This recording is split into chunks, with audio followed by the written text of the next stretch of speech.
नमस्कार, मैं सिर्फ JVN doctor Suman Shekhawat, department of Kaya Chikitsa, faculty of Ayurvedic sciences, Jyoti Vidyapeeth, women's university Jaipur. Today we will be discussing about the management or treatment of राज्यक्षमा.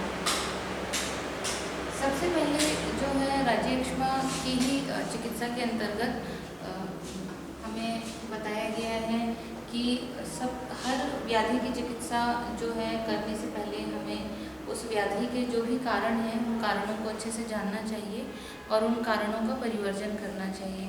तो हर व्याधि के अंतर्गत सर्वप्रथम अगर हम चिकित्सा के परिप्रेक्ष्य में देखें तो निदान परिवर्जन जो है वो सबसे प्रमुख चिकित्सा का एक जो है सिद्धांत समझ लीजिए आप. चिकित्सा प्रमुखता इसको दी गई है निदान परिवर्जन को, क्योंकि किसी भी प्रकार का चिकित्सा दी जाए लेकिन अगर हम निदानों का त्याग नहीं करते हैं तो उस व्याधि को जो उसकी पुनरावृत्ति से या उसके रिकरेंस को रोका नहीं जा सकता है. वो दोबारा जो है वो हो सकता है व्याधि, और पूर्ण रूप से उसकी चिकित्सा भी जो है वो एक फलित नहीं होती है अगर हम निदानों को साथ लेते हुए चिकित्सा करते हैं. तो इसलिए निदानों का सर्वप्रथम त्याग करें, उसके पश्चात जो है वह व्याधि की चिकित्सा करें.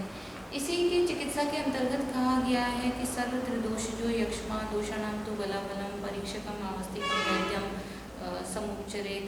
तो जो है राज्यक्षमा जो है त्रिदोषज व्याधि बताई गई है, और राज्यक्षमा की चिकित्सा करने से पहले एक जो अच्छा वैद्य है, जो एक अच्छा चिकित्सक है, उसको दोषों के बल का ध्यान रखना बहुत ही ज़्यादा ज़रूरी है. पहले हमें यह ध्यान रखना ज़रूरी है कि कौन से दोष की प्रधानता है, कौन सा दोष इसके अंदर बलवान है, दोषों की क्या स्थिति है.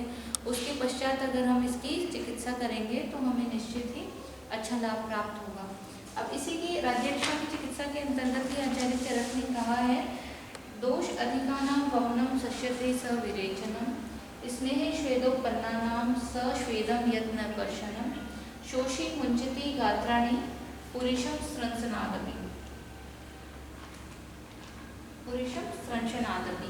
यहाँ उन्होंने कहा है कि दोषों की अधिकता हो, दोषों के बल का ध्यान करने के पश्चात दोषों की अधिकता के अनुसार वमन और विरेचन चिकित्सा करानी चाहिए. इसी के अलावा स्नेह श्वेद उपन्नानाम सश्वेदम यत्न कर्षणम, रोगी का स्नेहन श्वेदन कराने के स्नेहन और श्वेदन रोगी का कराना चाहिए. स्नेहन और श्वेदन का ये जो है प्रोसेस है कि रोगी का स्नेहन श्वेदन कराने के बाद दोषों की अधिकता के अनुसार वमन विरेचन चिकित्सा करानी चाहिए. ये इस तरीके से करानी चाहिए कि रोगी का कर्षण ना हो जाए. उस अवस्था तक करानी चाहिए जब तक रोगी का कर्षण ना करना शुरू कर दे ये जो है चिकित्सा. तो वो कर्षण होने से पहले ही हमें पहले की अवस्था तक कराना चाहिए. इसके अलावा शोषी मुंचति गात्राणि पुरुष स्त्रंशनादपि. यहाँ कहा गया है क्योंकि राज्यक्षमा का जो रोगी है, राज्यक्षमा के रोगी में उसका जो मल है उसको उसका बल बताया गया है, क्योंकि इसके अंदर धातु का क्षय हो जाता है ऐसे. तो इसके अंदर जो पुरुष है जो उसका मल है उसी को इसका बल बताया गया है. इसलिए इन्होंने यहाँ कहा गया शोषी मुंचति गात्राणि पुरुषम स्त्रंशनादपि कि जो राज्यक्षमा का जो रोगी है, जो शोष का जो रोगी है, वह अपनी देह का त्याग कर देता है अगर उसके पुरुष का उसके मल का स्तंशन हो जाए, उसका मल जो है वह पूरे तरीके से बाहर निकल जाए. तो इसीलिए कहा गया है कि राज्यक्षमा का जो रोगी है, क्योंकि इसमें इस तरह के जो चीज़ें होती हैं जैसे अति साहस की वजह से, विषमाशन की वजह से जो है राज्यक्षमा की उत्पत्ति होती है. इस तरह के जो इसके निदान बताए गए हैं, विषम असन जो है वो एक इसका निदान बताया गया है.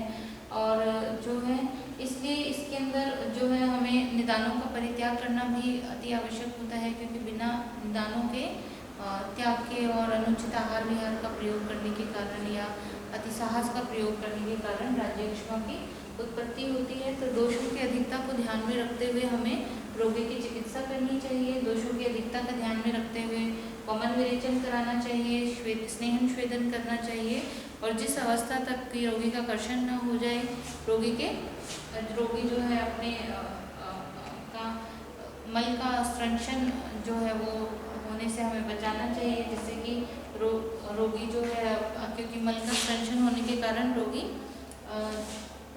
देह को छोड़ देता है। इस प्रकार से हमें राज्यक्षमा की चिकित्सा करानी चाहिए। तो हमें ये चिकित्सा के अलावा जो है हम इसमें कई सारे शमन योगों का भी प्रयोग बताया गया है। शोधन जो इन्होंने ये बताई है कि किस अवस्था में शोधन हम करा सकते हैं। अगर हम शमन चिकित्सा की बात करें तो कई तरह के जो है भस्म, वटिया और जो आसव, अरिष्ट और अवलेह जो है इनका प्रयोग हम इस डिजीज़ के अंतर्गत कर सकते हैं। अगर हम चूर्ण की बात करें कि किस तरह के चूर्ण यहाँ पे प्रयोग किए जा सकते हैं, तो यहाँ पे हम जैसे सीतोपिलादी चूर्ण और तालिशादी चूर्ण, इस तरह के चूर्ण का हम प्रयोग कर सकते हैं।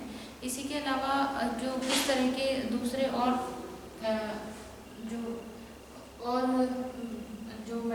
अगर हम मेडिसिन की बात करें कि किस तरह के और मेडिसिन हम रोगी को दे सकते हैं, तो यहाँ पे बहुत सारी, क्योंकि यहाँ पे पूर्व में जैसे हमने डिस्कस किया है कि राज्यक्षमा के त्रिरूप भी होते हैं। और जो है राज्यक्षमा का जैसे त्रिरूप की अगर हम बात करें तो यहाँ पे इन्होंने कहा है कि रक्तपित्त कास और ज्वर जो है ये बताया गया है।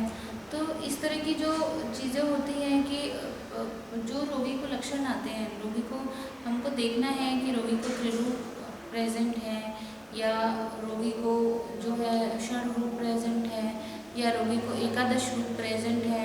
उन एकादश के अंदर से रोगी को कौन कौन से लक्षण उपस्थित हैं कि रोगी को हमको ये देख के रोगी को अरुचि, अतिसार, ज्वर, कास, श्वास, प्रतिशाय, किस तरह के लक्षण जो है रोगी को प्रेजेंट हैं और व्याधि की संप्राप्ति बन रही है, व्याधि के अंदर दोषों के बलाबल किस प्रकार से हैं, उस प्रकार से रोगी को चिकित्सा जो है वो एक सिद्धांत के अंदर या चिकित्सा पत्रक के अंदर हम औषधियाँ लिखते हैं।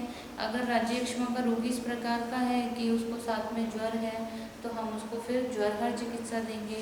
अगर उसको अरुचि हो रही है तो अरुचिहर चिकित्सा हम देंगे। अगर उसको कुछ खाते ही एब्डोमिनल फुलनेस आ जाता है, उसको तृप्ति हो जाती है, तो तृप्तिघ्न चिकित्सा हम रोगी को देंगे। अगर रोगी को अतिसार साथ में है तो अतिसारहर जो है चिकित्सा रोगी को दी जाती है। अगर प्रतिशाय है तो प्रतिशाय और श्वास, काश, इस तरह के जो भी लक्षण रोगी को प्रेजेंट होते हैं उसके अकॉर्डिंग दिया जाता है। और हमको पूर्व में ही जो है संप्राप्ति हम डिजीज़ की देखते हैं, उसके अकॉर्डिंग दोषों का बलाबल का ध्यान रखते हुए संप्राप्ति का विघटन करते हुए हम इसकी चिकित्सा करते हैं। Thank you so much.